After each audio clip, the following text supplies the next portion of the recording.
अस्सलाम वालेकुम, मैं हूँ तहमीना शेख।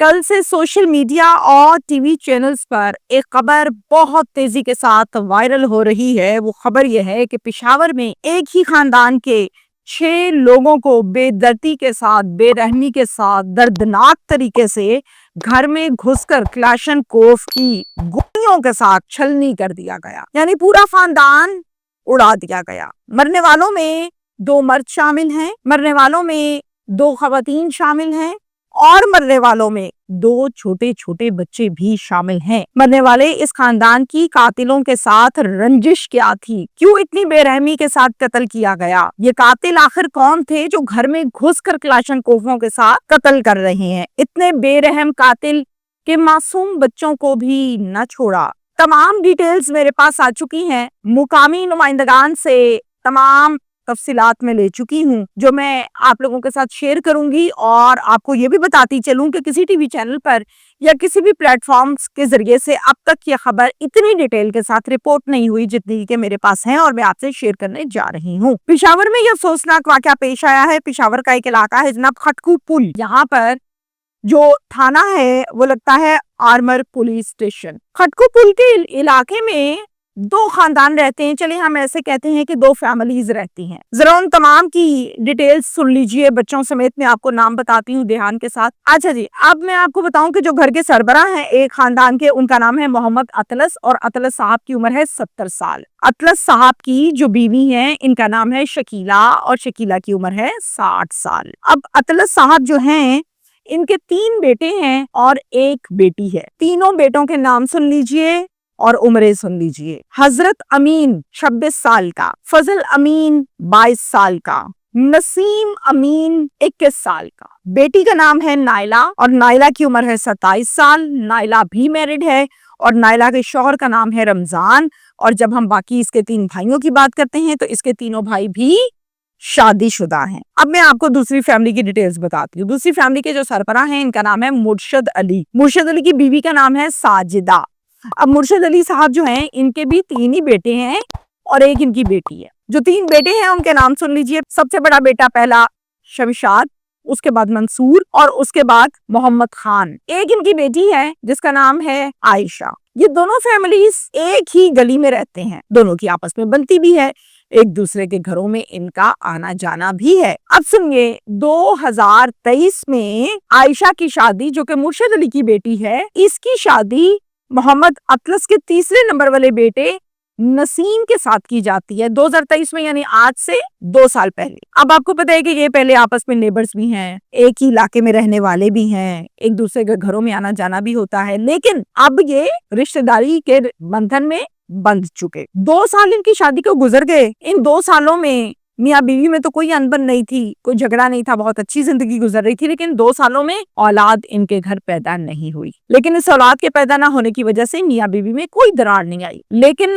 अमूमी तौर पर हम घरों में देखते हैं जो झगड़ा होता है ना, वो होता है नंद का, जो झगड़ा होता है वो होता है सास का। तो इसके घर में भी सास और नंद वाला झगड़ा होता था। मोहल्लेदार बीच में पड़ते थे, सुलह करा देते थे, कभी कोई बीच में आता था, सुलह करा देता था। तो ये इनकी रूटीन थी, सुलह होती रहती थी, झगड़ा भी होता था, सुलह भी होती थी, लेकिन मियाँ बीवी की कोई खास दरार नहीं थी। अब सुनिए, 16 मई को अचानक से आयशा का इंतकाल हो जाता है। नसीम जो है वो कॉल करके अपने ससुराल वालों को बताता है कि बड़ी देर से आयशा की तबीयत खराब थी, बीमार रहती थी, मैं डॉक्टर के पास भी लेके जाता रहा हूँ, लेकिन आयशा पता नहीं क्या मसला था, ठीक ही नहीं हो रही थी।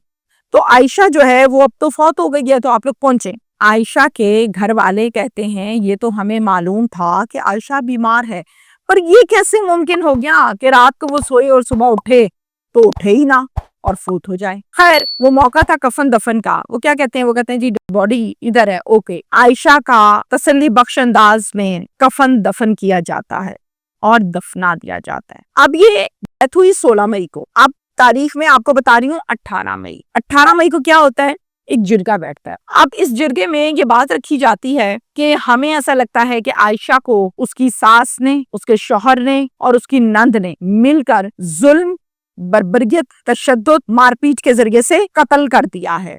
हमें शक है कि इन्होंने हमारी बच्ची को मार डाला है। अच्छा जी, अब जिरगे में ये बात होती है, ये लोग कहते हैं नहीं नहीं ऐसा कुछ नहीं है, आप लोग गलत सोच रहे हैं।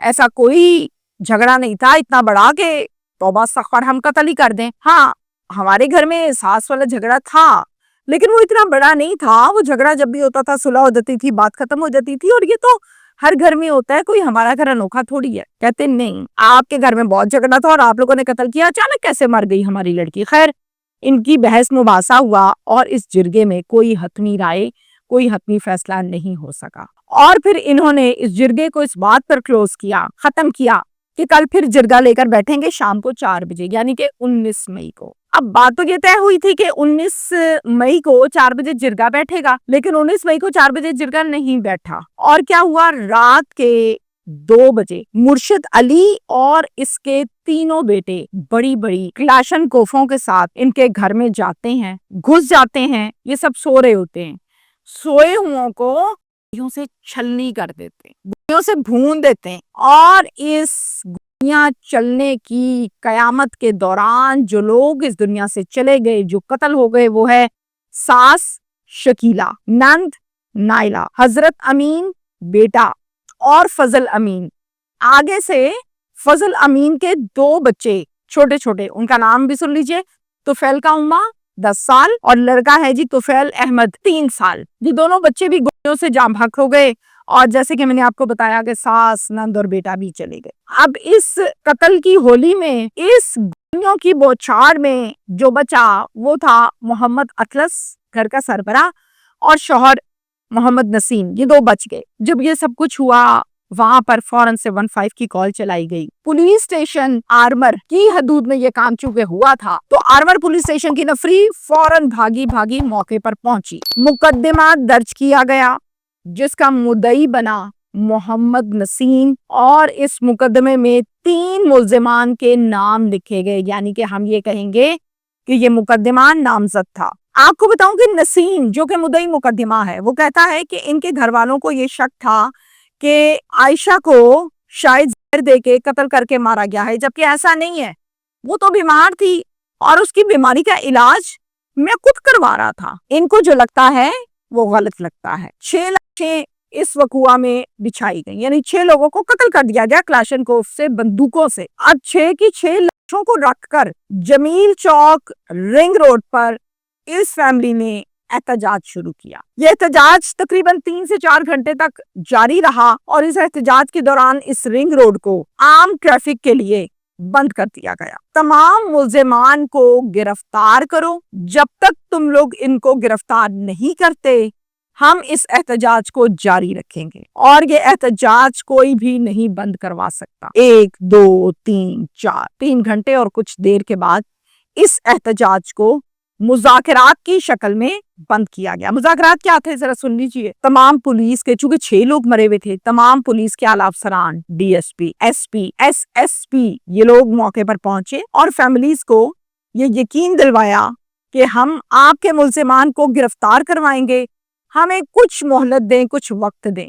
اس کے بعد یقین دہانی کروائی گئی اور اس احتجاج کو بند کیا گیا. اب ملزمان کے جو گھر ہیں ان کو لگے ہوئے ہیں تالے, اور وہ اپنی اپنی بندوقیں لے کے ہوئے میں غائب. موقع کی نزاکت اور یہ کیس کہتا کیا ہے, مجھے ایسا لگتا ہے کہ یہ تمام نامزد ملزمان کو گرفتار تو کرنا چاہیے ڈیفینیٹلی, چونکہ ایف آئی آر میں نام ہے. 6 لوگوں کو بے دردی کے ساتھ, بے رحمی کے ساتھ گھر میں گھس کر قتل کیا گیا, ٹوٹلی غلط ہے. لیکن عائشہ, جہاں سے یہ نفرت, یہ جنگ شروع ہوئی تھی, عائشہ کی ہونی چاہیے قبر کشائی, اور قبر کشائی کے بعد ہی معلوم ہوگا کیا واقعی عائشہ پہ تشدد ہوا تھا, کیا واقعی عائشہ کو کوئی زہر آلود چیز تو نہیں کھلائی گئی. اس چیز سے چیزیں بہت سی کلیئر ہوں گی کہ عائشہ کو طبی موت آئی ہے یا اس پر ظلم تشدد دبا کر اس کو قتل کیا گیا ہے, جس سے کافی حد تک یہ نفرت کی آگ, یہ نفرت کا پہاڑ, یہ نفرت کی برف شاید پگھلے. اب عائشہ کی قبر کشائی کے آرڈرز لینے ہیں متعلقہ پولیس نے, تو دیکھتے ہیں کہ متعلقہ پولیس اس کیس کو کتنا سیریس لیتی ہے. یہ تالے ملزمان کے گھروں کو کب تک لگے رہتے ہیں.